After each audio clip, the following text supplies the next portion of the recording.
ছিল। আমি বাড়িতে আছি পরশুদিন কাল বেলায় আসি, আজ এই কলটা এখানে আছে।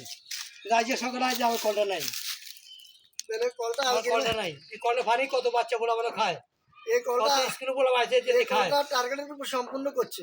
কত মানুষ এমনি খায়। তুই ভাই আমরা লাইভ করলি কি কল পানি এই আমরা তুই ভাই লাইভ করলি কি কল সরকার দই দিব, এই কলটা নগদ 1000 টাকা দিই, টার্গেট করে হুজুরে করা হয়েছে।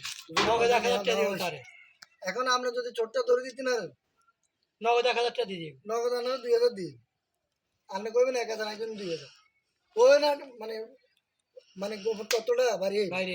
হ্যাঁ নগদ ধরিতে এলে বাস কল সরকার ধরে দিবেন, আপনার নগদ টাকা যাবেন, কোনো কথা নেই। হ্যাঁ তুই ভাই আমি শেষ টাইমে থাকবেন নাকি? তাহলে চোরটা ধরে দিবেন। পড়া চুরকি ওরা জায়গা ভাড়া। এখানে একটা হোটেল দোকানে কত পোলাবান স্কুল পোলান কত ভারী খায়, কত মানুষ ভারী কেজি খায়। এসব মানুষের কিছু হাবের সাহেবের ঢাকা জানার পরে হাবের সাহেবের অগ্নিকাণ্ড শুরু কিছু তো আল্লাহ তাআলা উড়ে লয়ে যেত। হাবের সাহেবের গাড়ি নিচে আল্লাহ মারি পিছিয়ে লাইতো। হাবের সাহেবের ঢাকা জানার পরে তো ওদের কি হাবের সাহেবের টার্গেটে যাই এই কল না হয়েছে। ভাই একদিন ঢাকা ছিলাম তখন তো কিছু হয় না, তখন কিছু হয় না। এখন এই কলটা নিতেছে কে? এটা ষড়যন্ত্র। বাইরে পরশুদিন ষড়যন্ত্র কল ছিল, এটা এখন ষড়যন্ত্র ভাবে আপনার পরিকল্পনা ভাবে আপনার এটা করা হয়েছে, বুঝছেন?